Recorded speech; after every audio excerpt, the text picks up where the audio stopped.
Hello and welcome to the topic Primary Biliary Cirrhosis in the module Gastroenterology and Hepatology. By the end of this topic, you should be able to define primary biliary cirrhosis, discuss the pathophysiology of primary biliary cirrhosis, explain the clinical presentation of a patient who comes in with primary biliary cirrhosis, outline the investigations in the diagnosis of primary biliary cirrhosis, and finally, explain the management of primary biliary cirrhosis. Let's get started. Primary biliary cirrhosis is a disease that harms the liver's ability to function. It is chronic, which means it lasts for a long time or regularly comes back. It is an autoimmune disease of the liver that leads to damage of the bile ducts. Patients may be asymptomatic or have fatigue, pruritus, and non-jaundice skin hyperpigmentation with hepatomegaly. In people with primary biliary cirrhosis, the bile ducts become injured, then inflamed, and eventually permanently damaged. The bile ducts are small tubes in the liver that carry bile from the liver to other parts of the digestive system. When the bile ducts don't work, bile builds up in the liver, and this buildup can cause scarring in the liver, or also known as cirrhosis. Cirrhosis makes it hard for the liver to function appropriately. So primary biliary cirrhosis is progressive, means it gets worse over time. If it's not treated, cirrhosis can lead to liver failure and even death. What are the symptoms of primary biliary cirrhosis? Many people with primary biliary cirrhosis have no symptoms in the early stages. Some people discover they have the condition when a doctor tests them for any other issues. As the condition progresses, affected people may first experience symptoms including fatigue, pruritus, abdominal pain, darkening of the skin, dry eyes and mouth, as well as muscle and joint pain. In later stages, primary biliary cirrhosis can cause jaundice, edema, ascites, varices, weight loss, and dark-colored urine. As the disease advances, the following signs may be noted as well, which are hepatosplenomegaly, hyperpigmentation, xanthomas and xanthelasmas in late stages of the disease, the Zika syndrome, xerophthalmia and xerostomia, and Casia-Fleischer rings, which are extremely rare as well. When it comes to lab studies, an elevation of the aminotransferases, specifically ALT and AST, may be identified in most patients with primary biliary cirrhosis, but significant elevations of ALP and GGT as well as immunoglobulin levels are usually the most prominent findings. Lipid levels and cholesterol levels may be increased with an increased high-density lipoprotein fraction. The latter finding explains why these patients do not have an increased risk for atherosclerosis. Another finding that you would also expect to see would be increased erythrocyte sedimentation rate or ESR.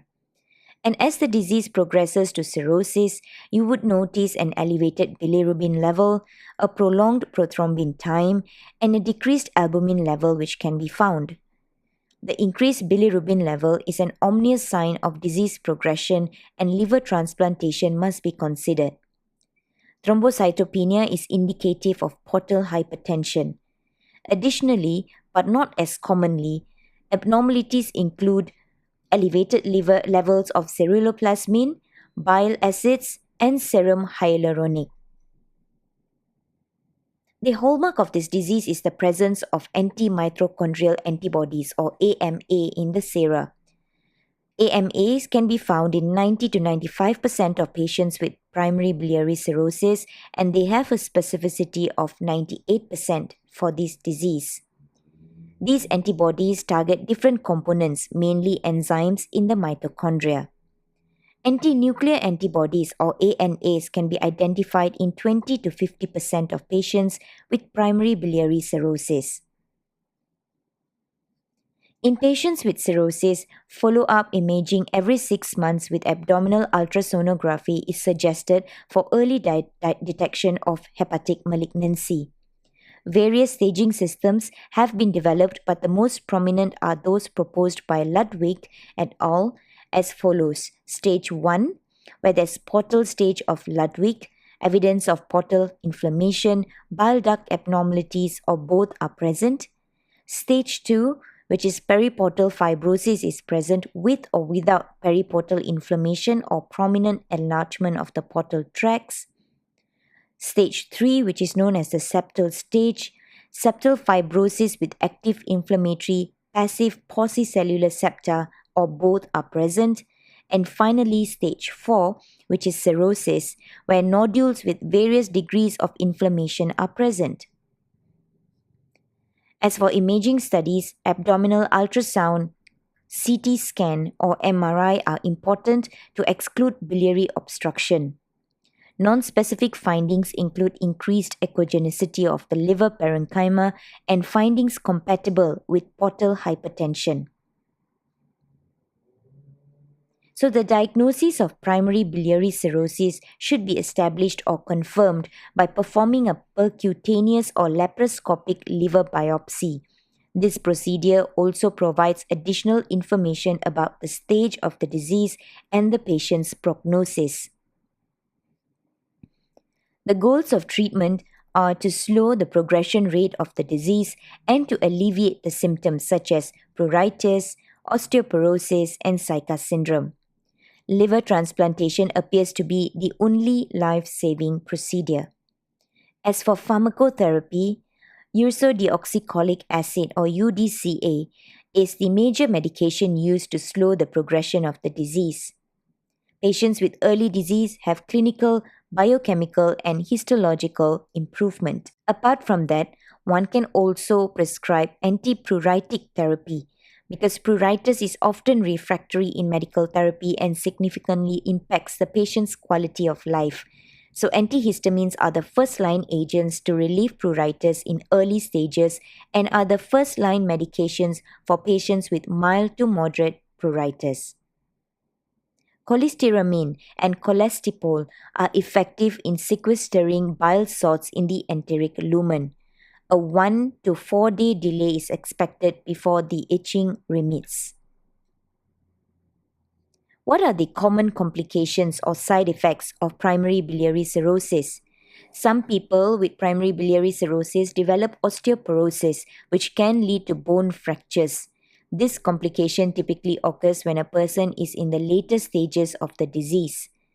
Physicians often treat osteoporosis by recommending regular exercise and prescribing medications such as alendronate or risendronate. Both of these treatments help strengthen the bones. Other complications include high cholesterol levels, fat-soluble vitamin deficiency, and an increased risk of liver cancer. As the disease progresses to cirrhosis, an elevated bilirubin level, a prolonged prothrombin time, and a decreased albumin level can be found. The increased bilirubin is an ominous sign of disease progression, and liver transplantation must be considered. Liver transplantation appears to be the only life-saving procedure. So it may be needed if liver function continues to worsen despite medical therapy.